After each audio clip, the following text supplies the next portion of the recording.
Hey everybody, welcome back to our networking series on why your networking is not working and how you can dramatically change the results you're having and the experience you have. So you can basically shed all the nervousness and anxiety and really have fun and truly enjoy the time that you have there, all while getting the results that you're there to get, to dramatically increase the revenue that you have for your business and to provide you more time and freedom. Now, I can attest firsthand, like most of you can, I'm sure, that there are some inherent problems when it comes to networking, things that get in the way that really keep you from being productive and to truly build a high-value brand when you're out networking. The first one has to do with mindset. Now, I'll admit right off the bat that mindset is not the sexiest topic in the world. Nobody sits here and buys books for the most part and says, I really want to improve my mindset. They want to have tangible things that they can do to, literally just pick up and do them. But the problem is, your mindset is the foundation of everything you do. So no matter what you do, no matter what tactic you take or method you use, your mindset is going to be the one thing that determines whether or not it's successful. It's going to be the factor that helps the person in front of you determine how to interpret what you're doing.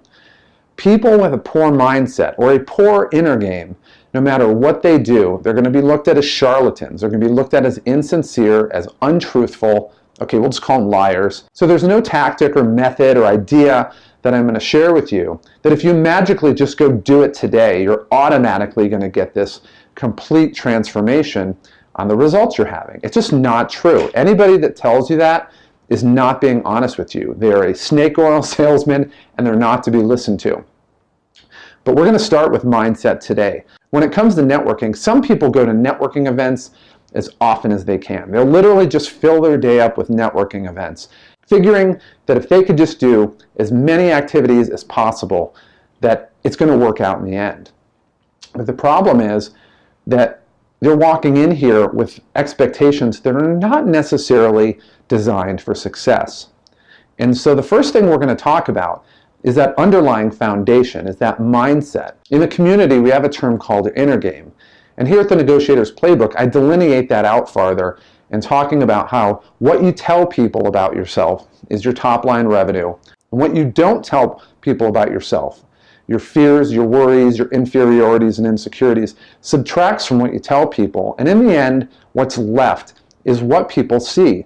And then the gap between those two, the bottom line and the top line, is your credibility. And that basically is your inner game. The wider the gap, the less credibility you have, and the less people are going to trust you, and the less business you're going to have, and you're probably not going to be in your same business very long. The stronger your inner game, or the narrower your gap, the more people want to buy from you and the more they're willing to spend for your products. Now, when people walk into a networking event, as I recently learned from this guy that was speaking on it, this guy basically said, you need to go in with a written agenda. In other words, you have to have written expectations of what you want to happen at that networking event. And that might sound great and think, oh, it's a plan, we're working through it, but it's really one of the things that can sabotage you more than anything else. And the reason is it fosters a term in the community that we called OBM, an objective-based mindset. Some people call it an outcome-based mindset. But basically, you're doing something just for the sake of an outcome happening. And if it happens, you're successful. And if it doesn't happen, you're not successful. And this is really poisonous. It's one of the first things that I learned in the community, and it's something that will absolutely set you back no matter what you do. You could absolutely be saying the right things and wearing the right things and really doing the right things. But if you have an objective-based mindset, you might as well go home because people are going to see you as a fraud. They're going to see you as a charlatan and they're not going to trust you. And worse yet, they're going to talk about you. They're going to tell all their friends and colleagues and you're done.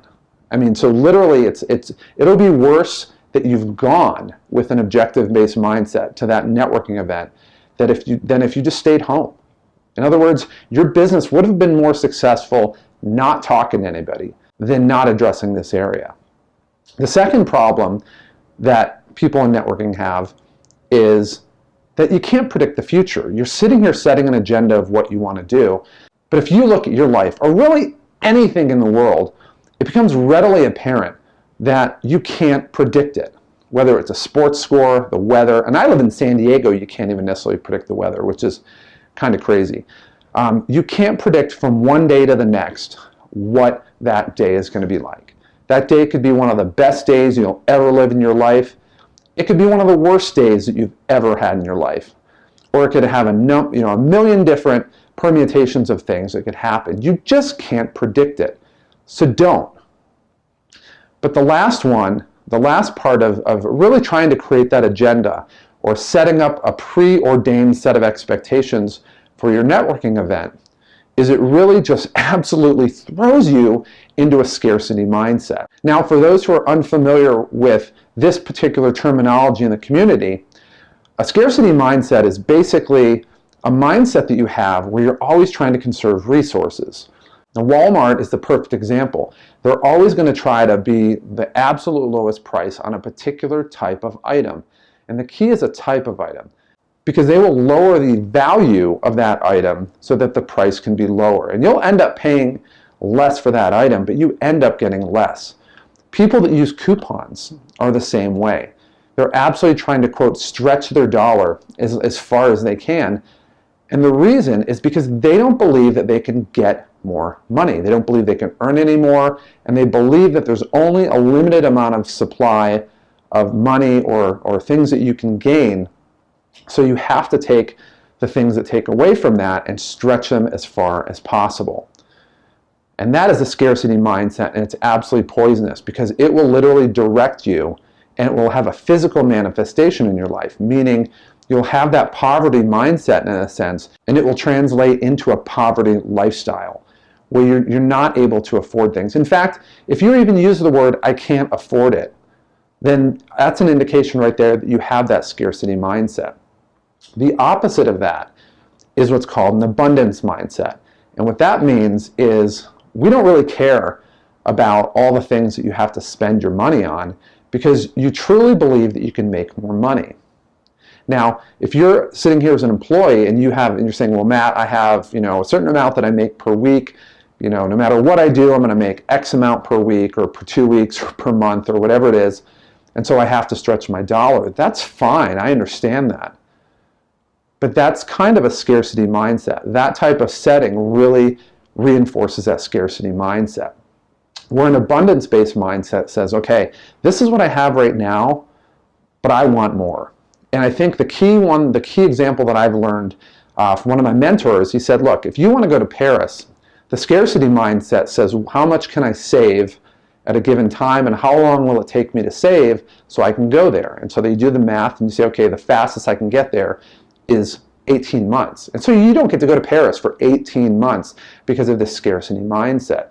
Or an abundance mindset says, okay, what do I need to do to generate the money to buy the ticket to go to Paris? And so when you go to Paris, isn't 18 months, it's determined by your creativity and how much you can contribute to solving that problem. Believing that the resources that are available to you are truly limitless. And it truly is a continuum. So the farther you are away from the scarcity mindset into the abundance mindset, it's going to determine the results you get. So we've covered the problems that people have when it comes to networking. Now, obviously, you're probably asking, okay, what can you do about it? Well, there's a lot you can do about it. So get a pen and paper right now or your iPad or whatever it is and be prepared to take some notes. Now, the first thing that you can do to really get out of that scarcity mindset where you're nervous and anxious and you're not sure what's going to happen and really in the end you're really just thinking about you and what you're going to get is to create an avatar. Now, what that means is you're creating a very, very hyper-specific description of your target market, of the person that, if you could literally design your entire set of business, what would it look like? Now, I'll tell you real quick, an avatar is different than your target market.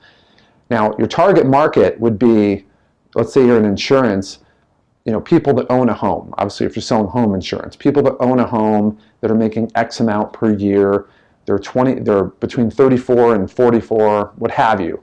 Generally a target market, they're kind of broad, people kind of fall into a general area. An avatar is very specific, and it's literally a character description. So it is a 29-year-old man living in a $250,000 house, driving, fit in the type of car, a Lexus, a new silver Lexus convertible. His name is Brad or her name is Ellen, really whatever it is, and you're getting super hyper focused on what that is. And the reason that's important is when you go into a networking event, it's important to understand your ideal business.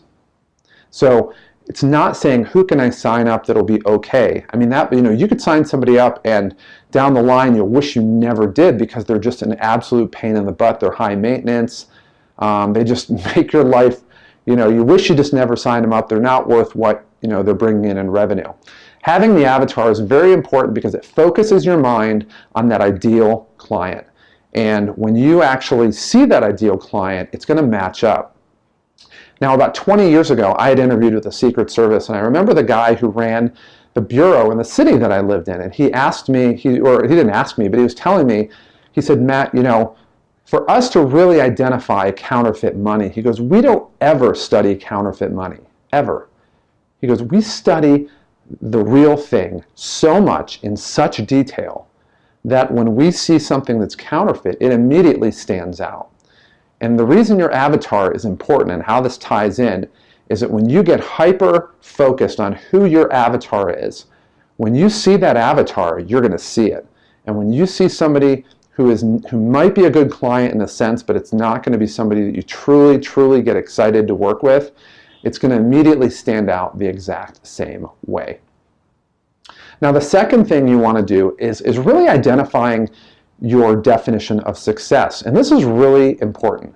So when you're going to a networking event, asking yourself, okay, how do I determine whether or not this event is successful? Now, we're not going to talk about OBM, because I know you guys are probably thinking that's an OBM thing.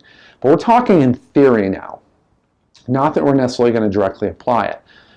So how do you define, what is a success? Well, most people think, okay, I got 6 business cards, or I have a hot lead, or somebody even signed up. They swiped on my little Square account or whatever, and they paid for something. Well, the problem is, when that doesn't happen, you look at that event as a non-success. And it really has a tragic ripple effect on the rest of your day. You need to make sure that your definition of success isn't an outcome, isn't an objective, isn't I got 6 business cards, isn't I have an appointment set up for tomorrow, or isn't that I gained revenue. But it's going to be something that we talk about in a little bit. But having that, kind of outcome-based mindset as part of your success, you need to make sure that it's not there. And this is something where you can't just accidentally walk into it. You really need to do some inner thinking and ask yourself, do I truly walk out of a meeting or a networking event thinking that was successful, or assessing whether or not it was successful? If you do, that needs to change. Just stop doing it. You're sabotaging yourself, and it's totally unnecessary. There's a lot of critics out there in the world. We all have them. Don't be your own critic. The key is to walk into these events and walk out and truly not have those expectations. When you do it, it takes a ton of pressure off you, and it really sets the stage for the next few solutions that we have. So if your goal isn't to generate a lead or to generate business directly, well, what is your goal? The goal is to create attraction. Now, it doesn't mean that you're a lech and you go sexually harass people. I'm not talking about that. So for all you weirdo, creepy people out there, just, get off this video and go do something else. The goal really is to create attraction to your product and to your brand. I mean, that's really the case. People are tremendously brand loyal to specific products or brands because they have this tremendous attraction toward them. People that drive a Maserati, they do it because they want to drive a Maserati. There's other cars that they equally could buy. They're almost exactly the same, but for whatever reason, it's just not there. You look at people that have mobile phones, it's the exact same thing. People are either Android or Apple people, and you're generally not going to get people to go from one side to the other because there's a built-in attraction toward that product or toward that brand. And the idea of going to the other side just is ridiculous. And I learned this, when I was younger and I was working in Ohio and I was selling those home improvement products in the middle of rural Ohio. If you rolled up to somebody's house in a Honda you were just not going to get the business. I don't care if you offered it to them for free. They were just not going to do it because they were not going to sit here and support somebody who was driving a foreign car. It just wasn't going to happen. It doesn't matter whether the car was superior, better mileage, safer, none of that mattered. But there was an attraction switch set for a domestic car. So if you drove up in a Ford or a Chevy or a GM, they're going to be very open to buy from you. You show up in a Honda or a Toyota or a Nissan, forget it. It's just never going to happen. You might as well not even knock on the door. Well, people have a particular attraction set for things. But if they've never met you before, it's a blank slate. And what's really great about it is that you can create attraction toward yourself. So immediately they build this massive curiosity. There's this obsessive need to find out more about you. And in the end, if you do it right, the better you get at creating attraction, they're going to actually start pursuing you. They're going to actually start pursuing you, which is really a pretty awesome thing, which is really what this is all about. Now, when you're in that one-on-one situation where you're talking to somebody, I want to reinforce again, your goal is not to develop a lead or to get the sale at the time. When you do that, again, what's in your mindset will always have a physical manifestation.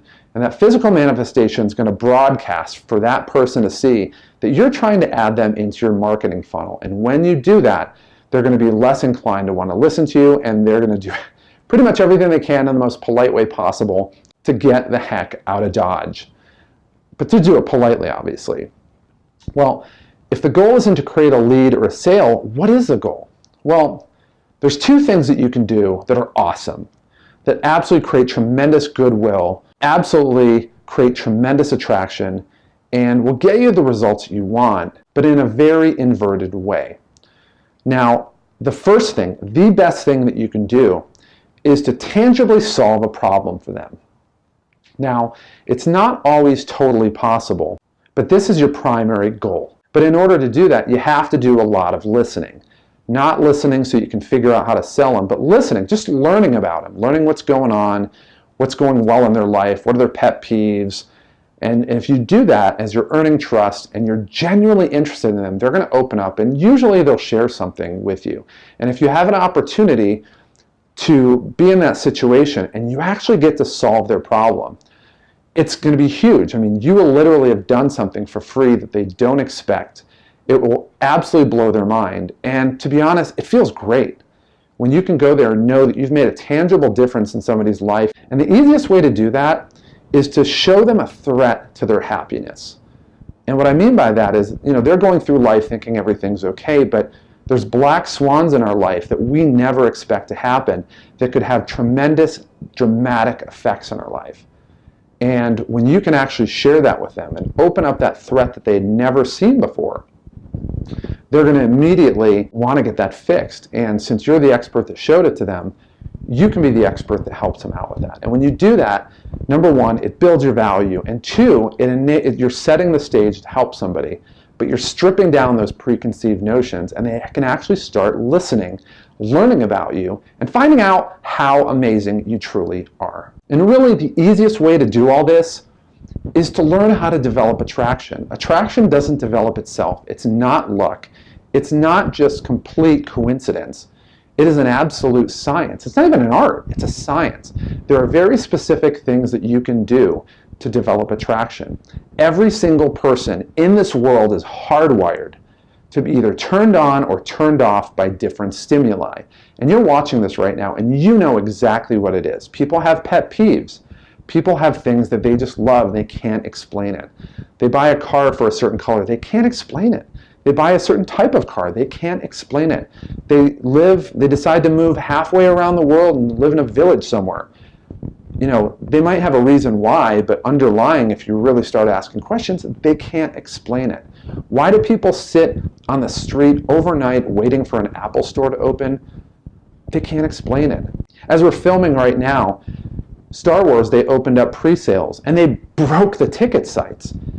I mean, this is a Star Wars movie. We've seen 6 different Star Wars, and yet the interest is so unbelievably high that they broke and crashed the ticket sites. Well, this is a testament to the power of attraction. And if you really want to take that and get to a point where your business is busting at the seams with people that can't wait to do business with you, where you truly are the regulator defining how many people can and cannot do business with you. The key to get that is to learn how to develop attraction. And if you haven't enrolled in our Attraction Switches course, you need to do so right now. Go to our homepage right now, www.thenegotiatorsplaybook.com, and sign up. Get started and enroll for that course right now. It's going to go through very specific and practical things you can do. I mean, it's really an unfair advantage. You could sit here and work so hard and try to get this sparse results here and there, or you can learn how to do this and get absolutely unbelievably quick leverage and get a tremendous overflow of results. You can get, I don't want to say the Star Wars-esque, but this is Disney taking what they do with all their resources, applying attraction switches, and it breaks all the ticket sites. Now, with your business, where you're at right now, you're not going to get, you're not going to break all the ticket sites, but you can get that same type of reaction.